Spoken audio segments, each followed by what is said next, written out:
हिमायतनगर शहरात सध्या उन्हाळ्यामध्ये शहरातील नागरिकांना पाणी टंचाईच्या झळा बसत असताना नगरपंचायतीचे लोकनियुक्त नगराध्यक्ष शेख रफिक शेख मेहबूब यांनी स्वतः श्रमदान करून शहराचा पाणी प्रश्नावर तात्पुरता मात्र अत्यंत महत्त्वाचा तोडगा काढलाय। नागरिकांना नियमित आणि सुरळीत पाणीपुरवठा व्हावा यासाठी त्यांनी प्रत्यक्ष घटनास्थळी जाऊन कामात सहभाग घेतल्याने त्यांच्या कार्याची परिसरात चर्चा होतीये। तालुक्यातील मंगरुळ येथील बंधाऱ्यातून हिमायतबागनगर शहरासाठी राबवण्यात येत असलेल्या सुमारे 19 कोटी रुपयाच्या महत्त्वाकांक्षी पाणीपुरवठा योजनेअंतर्गत विहिरींचे बांधकाम करण्यात आले होते। मात्र बंधाऱ्यातील पाणी विहिरीपर्यंत पोहोचण्यास काही ठिकाणी गाळ आणि इतर अडथळे निर्माण झाल्याने पाण्याचा प्रवाह खंडित होत होता।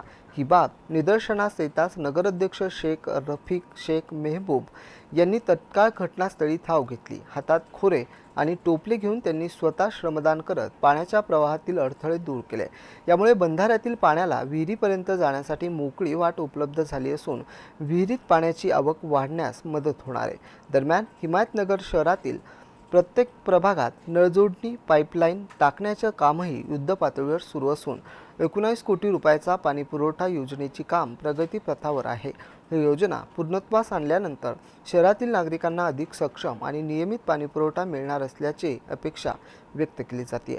नगराध्यक्ष शेख रफिक शेख मेहबूब हे या योजनेच्या सातत्याने वैयक्तिक पाठपुरावा करत असून नागरिकांच्या मूलभूत गरजांपेक्षा असलेल्या पिण्याच्या पाण्याच्या प्रश्नावर त्यांनी दाखवलेला तत्परता आणि श्रमदानातून केलेले कार्य हे लोकप्रतिनिधींच्या जनप्रतिनिधीची असलेली बांधिलकीचे प्रतीक असल्याची भावना शहरातील नागरिकांकडून व्यक्त होते। पाणी टंचाईच्या पार्श्वभूमीवर नगराध्यक्षांनी प्रत्यक्ष श्रमदान करून पाण्याचा मार्ग मोकळा केल्याने हिमायतनगर शहरातील नागरिकांना दिलासा मिळाला असून लवकरच नियमित पाणीपुरवठा सुरू होईल अशी ग्वाही नगराध्यक्ष रफिक शेख यांनी दिली आहे। Balasaheb Khanjode, MCN news, Hadgaon.